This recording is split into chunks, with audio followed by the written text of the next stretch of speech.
Hello, everyone. I'm Evan Kamikow, and welcome to the Toss-Up. Now that 2020 is over, it's time for the rest of college sports to come back, and this is the place to be. Each week, join myself and an expert-lined panel dissect the latest sports news from some of the nation's most elite college programs here in Bloomington to the biggest stadiums and stages around the world. Stick around because we got a great show for you coming up on the Toss-Up.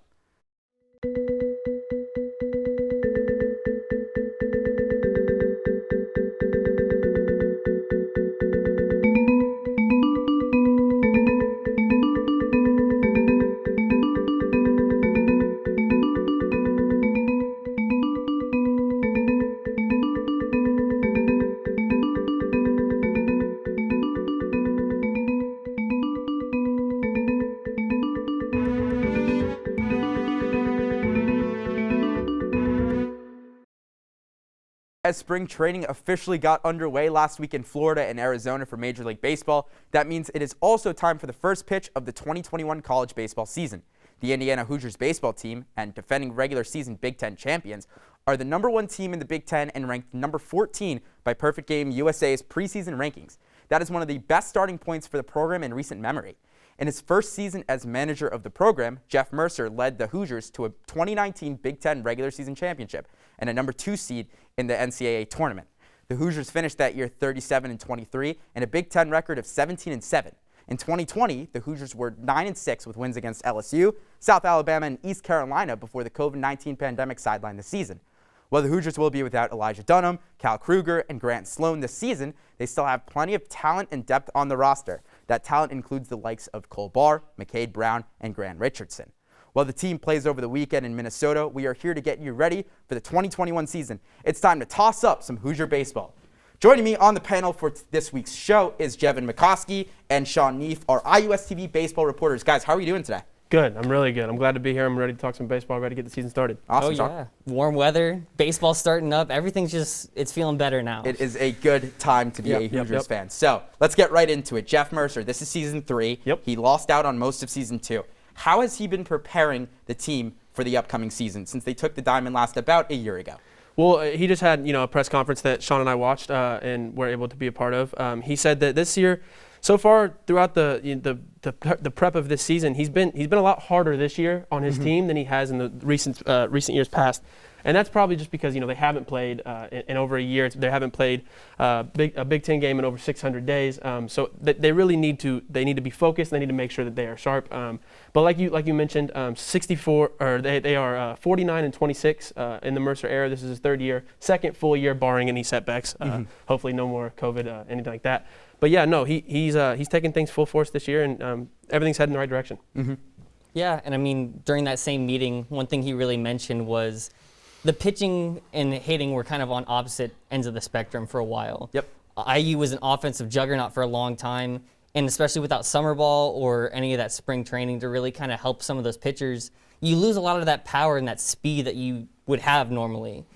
But he's been working a lot with them in the weight room, and it seems like he's taking a lot more physical approach to this team right now. They need to be physically ready because they've been mentally waiting, like you said, for a year to play and 2 years for conference play. Right, yeah. And you have such a grueling schedule with 44 games, all Big Ten. It's going to be really tough this year. And that's something that they didn't have last year. There was no conference play in 2020, but they dominated conference play in 2019. Sean, we'll start with you on this one. Do you expect the same thing in 2019 to be the same case in 2021? I would be surprised if there wasn't that continued dominance, actually. I mean, IU and a lot of other teams the last year that have brought back a lot of that talent because those players have an extra year of eligibility. But in 2019, they only lost to 2 teams twice. That's Minnesota and Illinois.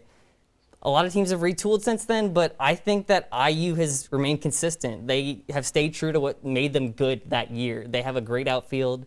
They have great defense, and it's going to come down to a lot of what their pitching rotation can do. Yeah. Yeah, I agree with you. Like you said, the offense has been there. It's been there since Mercer has gotten here. The defense has been there, and it's all really going to rely on what the pitching staff does and how the pitching rotation works. And that includes the bullpen and the starting five alike. But, I mean, I haven't seen anything, and no one really has because there wasn't any conference play, that's going to tell me that they're not going to continue the success that they had in 2019, right? I mean, they were the Big Ten champions. They didn't play at all in 2020. So nothing has happened that's going to tell me otherwise. They should be competing for a Big Ten championship at the end of the year. Yeah, and, like you said, this is a team that's number 14 in the country. They're a very good program, and Jeff Mercer has done a fantastic job so far. Oh, yeah. And one of the things, Jevan, you brought up a little earlier was the pitching staff, and that's something I definitely want to hit on right now. You know, how will their pitching staff fare? What do you kind of see for that? Yeah, well, so if you look in 2019 in Mercer's first year, they were an okay pitching rotation, right? And they only got better in 2020. I know it was a small sample size of 14, 15 games, but from the jump from 2019 to 2020, there was more strikeouts per innings, and there were less hits given up per inning. So there's a positive trend going, right? Yeah. And hopefully in 2021, and as we all expect, there should be, that positive trend should keep going up in the right direction. I mean, I'm totally in agreement. You don't have the same names that you've had before. Like you said, Sloan is gone, Kruger's gone. There's new faces that they're looking to really step up and be their main guys. Yeah. Obviously, we have the 4 that they're talking about for starting lineups for this weekend. Yep. You got Bierman, Tommy Summer, and McCade Brown, Bothwell. Those players are getting their chance right now. I think this pitching rotation is really going to make or break. You might not see as much reps or as many innings pitched from some of the freshmen just because there's not that many games that you can really work to figure out what works. Yeah. You have to go with what you know is going to be efficient and get you the most wins. And especially in, you know, a year where you're only playing Big Ten teams, you don't have that ability to really say, hey, you know, let's throw in these guys, let's give them some innings in a non-conference game against a weaker opponent. You go right away. You know, you said you brought up Michigan. Michigan is a team we will bring up later in the show, but Minnesota is a team that they're going to face this weekend. So it's going to be really tough for them to say, they just got to throw their guys in the fire and hope something works. And Mercer talked about that in his Zoom interview. He said he was like, this isn't going to be a season where we're going to be able to test guys out. They're not going to be able to feel around and see how they're going to perform. We know what we got to go with, and we're going to have to just go with that because, like I said, there's not really that time to figure stuff out. So let's move away from the pitching. Let's talk a little bit about the hitting. And one guy that jumps out to all of us, he had a .414 batting average last year. Yeah. That's Grant Richardson. Yeah. What impact do you think he's going to have this year? Sean, we'll start with you. I mean, he is that dude. When you bring up a certain team, there's always a player that kind of comes to mind for that team. And Richardson just became that dude last year. If you look at his slash line, it is absolutely absurd. Jevan and I were talking earlier, too, with his on-base plus percentage. It's a 1.25, whereas a 0.75 is like major league levels. Yeah. Given it was a small sample size, but he just absolutely teared the skin off the baseball last year. Yeah. And he's going to continue to probably be that. There's a reason he was put on the preseason All-American list for the outfielder. He's our shining star, but don't let that detract from like everybody else too. Absolutely. And I think that's what a lot of teams are going to struggle with is they know Grant Richardson, but they're going to find a lot more about the other Hoosiers. Yeah, and like you throw those numbers out, .414 batting average. He had 25 hits and 5 home runs within a 14-game span last year. Like you said, preseason All-American for the outfield position. He is that guy. Like you said, people when they scout Indiana, Grant Richardson is the first person that's on that scout because he is the dude, and I expect nothing but great things. This offense goes as far as he does, and I think that he will take this offense to great places. So we talk about Grant Richardson. Let's focus on some of the other kind of upperclassmen that this team has. Who are guys that you expect to have a big role this season? Well, I'm going to go with Cole Barr, someone you mentioned in the open, because he just was awarded the preseason Big Ten Player Watch List yesterday. He's someone, after sophomore year, he was drafted 37th round by the Seattle Mariners, chose to come back in belief that he could show more than the 2020 season. Obviously, that didn't happen. The draft got cut to 5 rounds, so he is given another opportunity to be able to come back this year to hopefully improve his draft stock. Someone last year played all 15 games, was able to reach base in each game last year. That's a 15-game span, which is pretty impressive. So Cole Barr is definitely somebody that I'm looking forward to watching. Yeah, Sean? Absolutely. I mean, they have like that professional level talent. Yeah. One player I want to bring up is Drew Ashley. And I mean, he's been on the team for a while, but he just gets put absolutely anywhere they need him to be. He's not listed as a utility player. He's a Swiss Army knife. He is. Yeah. He is the Taysom Hill of the Indiana Hoosiers. Yeah. Where he will go out there and they'll say, we need you to play right field this inning, or we need you to play third base the next one. They started him at catcher a few games last year. And he's also their leadoff hitter. I mean, you can't think of somebody more important than the one that begins your rotation and that you can absolutely fill into any spot. The blue guys like that are so important to any team like this. And I'll give you a good comparison for him. Chris Bryant, you talk about Absolutely. third base. Chris Bryant plays all the outfield. Yeah, I'm a Cubs fan, so that definitely helped make the comparison. I'm a Cubs fan too. He's a huge guy. Yeah. Hey, Cubs fans, exactly. All right, so, we'll move away from the upperclassmen. Let's talk a little bit about the underclassmen. Yeah. Who do you think is going to make the names for themselves this year? So this is a little biased, and again, Sean and I talked a little before this, and I told him, I'm from Terre Haute, Indiana. There's a player on IU's baseball team who's from Brazil, just right up the road. Braden Tucker. He's a 6'3" right-handed pitcher. Comes out of the bullpen. He's a sophomore. He's got that extra year eligibility. His freshman year, he had 5 appearances out of the pen. And then last year, he was able to go 2-1. His ERA was close to 5. But over the course of a season, if you're able to bring that out and just flatten that out a little bit, I think he's going to have a great opportunity to be able to come out of the pen and show Indiana and Indiana fans what he can do. I mean, I absolutely loved his stats you were talking about from high school too earlier. They're just absolutely absurd. We're kicking out 20 of the 21 outs you can get in 7 innings. One name that I think everyone's going to kind of come to know throughout the course of this season is James Epsilon. Already called Tank Epsilon. He was going to go to USC. A lot of players had to return because of that reduced draft. So had a scholarship taken, and now he's in Bloomington.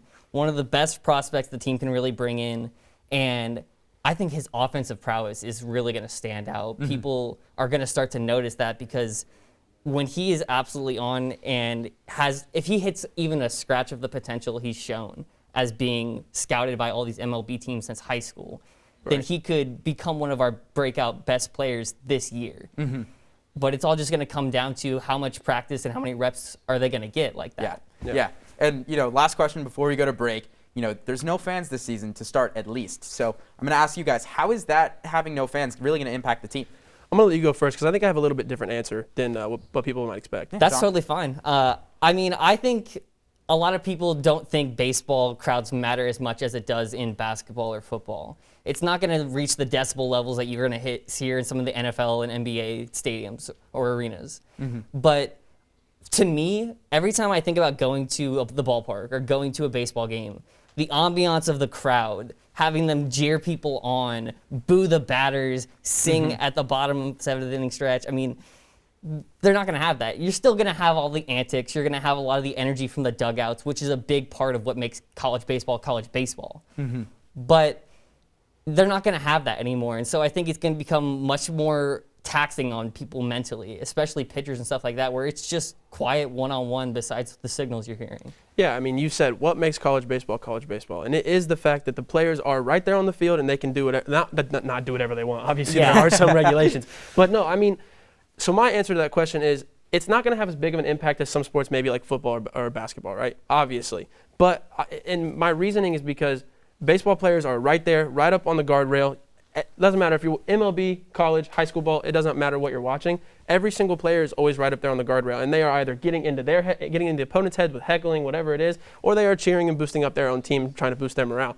So yes, obviously, not having fans, it might be weird and it might affect them a little bit at first. But I feel like building energy from your team in, or for your team, from your team in, is it's going to help no matter what. So. Yeah, and one of the biggest things you see in the major leagues is the fans that were not present last year, you can really feel that. And that's something that's really big, is that the fans do add a lot. They add cheering, it makes it harder for the players to hear what the other teams are saying. So I think that's definitely going to be something that's really going to factor in.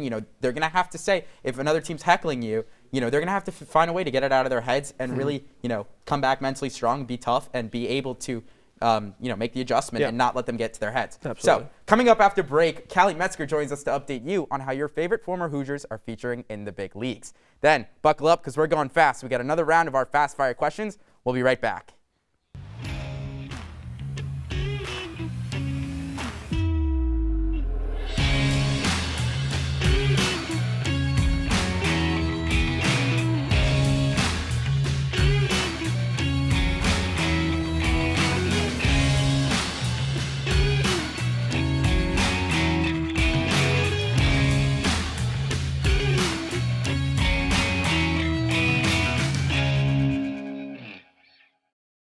Welcome back to the toss-up. There have been a lot of Hoosiers who have had success after their time in Bloomington. Our own Callie Metzger has more on some of the Hoosiers in the pros.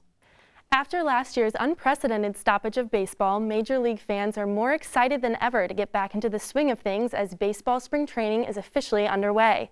As of right now, the league's plan is to complete spring training in its entirety in order to prepare for a full 162-game season, with opening day being scheduled for April 1st. But now, tell me if I'm wrong, nothing makes IU fans more excited than to see some former Hoosiers perfecting their craft in the big leagues today. We'll first start with former IU slugger Alex Dickerson, left fielder for the San Francisco Giants. Dickerson endured his first healthy season last year after having Tommy John surgery in 2018. He played 52 out of the 60 games last year for the Giants. And at Indiana, he had a breakout season his sophomore year in 2010 when he led the Big Ten in batting average, home runs, and RBIs. He was named the Big Ten Conference Baseball Player of the Year. Next, we have Kyle Schwarber, who just recently signed a one-year deal with the Washington Nationals after spending the last 5 years with the Chicago Cubs. Schwarber helped lead the Cubs to a World Series title in 2016 and also helped lead the Hoosiers to their first College World Series in 2013, along with Big Ten titles in 2013 and 2014. Another former Hoosier, Sam Travis, was selected in the second round of the 2014 MLB draft by the Boston Red Sox after finishing his junior season with IU in the same year. Travis played with the Red Sox from 2017 to 2019 and was designated for assignment at the beginning of the year. He was traded by Boston to the Rangers but was released in September and now has signed a minor league deal with the Seattle Mariners. Former IU walk-on turned fifth-round MLB draft choice, Aaron Sledgers helped Indiana win the 2013 Big Ten championship. He was named Big Ten Conference Baseball Pitcher of the Year after going 9-2 with a 2.04 ERA in the same year. He then started his big league career with the Minnesota Twins in 2017. He has now been acquired by the Angels from the Rays and has a solid chance to earn an important job in the Angels bullpen. Well, IU fans, if that doesn't make you proud to be a Hoosier, I'm not sure what does. Baseball is officially back. Evan, back to you. Thanks, Callie. Now on the toss-up, we got our fast-fire questions. Sean and Jevan, I'm going to give you guys about 30 seconds to answer some of the questions we got lined up. You guys ready to go fast? Yeah, come on, let's Yeah, go. I'm ready. All right, let's go. So, Sean, we're going to start with you. All right. Who is the under-the-radar name to know for this season? Joshua Southern. I mean, coming in from Jacksonville, he's not a lot of people know about him. He's a redshirt senior, but he's going to get some minutes as catcher, and he's one of those people that has an arm and an ability to throw enough that the catcher can actually change the defensive possession. So he's going to become well known, I believe. Jevan? I said it before, I'll say it again, Braden Tucker. High school stats, senior year, 15 home runs as a right-handed pitcher, was able to strike out 20 batters out of 21 batters that he faced in his senior year of high school. I know it's high school. He's going to be able to transfer that a lot into college baseball, and I'm excited to see him play. And, you know, so many people to be excited about. Let's talk a little bit about records this year. You know, a 44-game season. This might be a little high, but over under 30.5 wins this season for the Hoosiers. That is a lot, and that is a lot. But I might go 31, just right there at 31. So over, but maybe not by a lot. 31, 32 wins. Yeah. I'm actually going to agree. I think they're going to surpass that amount this year, but I actually think it's going to matter what happens this weekend. If they can get on a roll early and start dominating conference play in the first 4 games, I don't see a reason why they can't hit 31 wins. Yeah, and, you know, the biggest thing is going to be how do they start. If they start, you know, this weekend, they have a lot of games coming up. I believe it's 4 games this weekend. And if they can start on a roll there, they can really pick up momentum, and that 30.5 mark could be hit. Yeah, absolutely. We don't know. Yeah. So, you know, we'll get into some of the opponents. Sean, we'll start with you on this one. Who is IU's biggest challenger this season? I would be absolutely remiss if I didn't mention Michigan. I mean, we were mentioning before the shows, even the Big Ten coaches, when they were asked to rank the programs and their 3 players, they put Michigan above IU. Yep. But those two, I think a lot of people it's going to be a tight race between those two all year, and you're going to hear a lot of comparisons between them. Yeah, I mean, obviously you mentioned Michigan, and like you said, you kind of have to. But there are teams like Iowa and Ohio State that you also have to mention. They're prominent teams in the Big Ten as well. But I do believe at the end of the day it will be IU and Michigan. It's just going to be a matter of who starts out hotter and who finishes hotter. You know, and we forget that Michigan was in the World Series, the College World Series 2 years ago against Vanderbilt. Yeah. You know, they took them to 3 games. They took the first game off of them. Yep. And they And beat if it them wasn't again for last the year. Kamar Rocker heroics, who knows? Maybe Michigan would have won the title. Maybe, yeah. So we'll get on. We'll keep moving on. You know, we're going fast. Who, Sean, do you think is IU's season MVP? MVP, I mean, it's easier to say Richardson. I actually think, what Jevan said earlier, I think Cole Barr is going to be our MVP this year. Richardson kind of set his precedent, but Barr, I think, is going to continue improving too, and he's going to be absolutely manning that hot corner all year, reliably. I like your selection of Barr, and it's really hard to go wrong with a selection like that, but if you're not going to pick him, I will. Grant Richardson's going to be the MVP this year.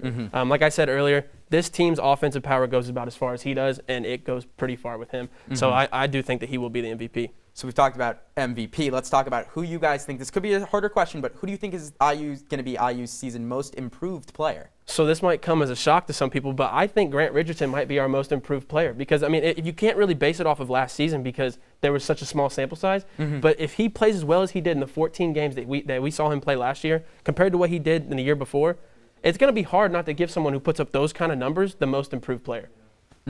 I mean, yeah, it's kind of scary. It's like when Luka also made the most improved. Yeah, it is very scary knowing that he can get that much better. But I'm going to have to go with the player I think that's kind of worked his way into the starting lineup recently, and that's McCade Brown. I mean, he's getting his nod to go and take the mound early this year, and they've really talked about how his fastball placement is just difficult, even for a coach like Mercer who teaches a lot on batting. He can't kind of figure it out, and it's one of those special tools he has, and I think he's going to be using that all year long. Exactly. But, you look at, and then, we'll move on. You look at 2019, the team was a number 2 seed in the NCAA tournament. You got the tournament. You didn't have it last year, but you're going to get it this year. There's no Big Ten tournament. I believe, Sean, you told me that earlier. Yeah. So we're going, we'll talk about the NCAA tournament. Will the team be contenders? And I think will they be contenders? How far do you think they're going to go? I think this team could make it to Super Regionals this year. I think they actually do have the roster. I think they have the coaching lineup and everything like that. They brought back enough experience for this year that if they were to finish the year as one of the top 16 teams in the nation, I don't think I would be surprised. Yeah, I mean, this team is definitely one of the deeper and most loaded rosters in the country, I think. I don't really want to put a ceiling on them because I think they can go very far, and they very well could go all the way. Contending is a good word because they can definitely contend for that final spot as the national champion and World Series champion. We'll see. It hasn't happened since 2013, so it's very possible, but I like Super Regionals. I do like that spot. But again, I don't like putting a ceiling on this team. So, we talk about, you don't want to say ceiling, which is perfectly fine. We'll talk about what seed do you think IU is going to have in the NCAA tournament? Yeah, well, in 2019, we saw a 2 seed. I think that is, we will be able to replicate that. Like I said, I don't like putting a ceiling on it, but I don't know if they can get to a 1 seed. So I will say a 2 seed as of right now, but it's all based on how they start this year and how they finish this year. If they come out slow, it's going to be hard to capture a 1 or 2 seed, but we'll see how they finish. I mean, I'm going to go in the same boat with Jevan on that one, too. It's going to be difficult for them to really rise into that upper echelon of the top 16 teams that get home advantage when it comes to that, just because we're not going to be playing a lot of the SEC, ACC schools that are ranked above IU and Michigan right now. So it's just going to come down to them dominating their own conference and hoping to get as far as they can. And our last question, originally, I had one question planned, but you guys hit the nail on that completely. So my last question to you guys, 30 seconds, what are you most looking forward to this season? I'm just looking forward to seeing baseball again. I mean, we kind of got that luxury stolen from us a little bit last year as far as college baseball. And someone who's watched baseball his entire life, I'm just excited to be able to finally root for a team again. And I'm just excited to see baseball happen. I think it's just going to be hearing the sounds of baseball again. Honestly, we were recording outside of the stadium the other day, and they were playing music. Just the vibes that are coming from spring sports coming again, especially baseball.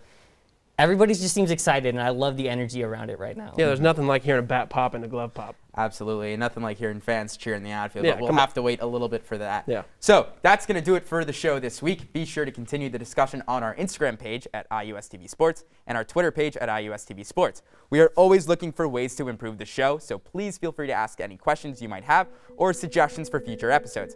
Everyone stay safe. Thank you for watching at home. And as always, toss it up.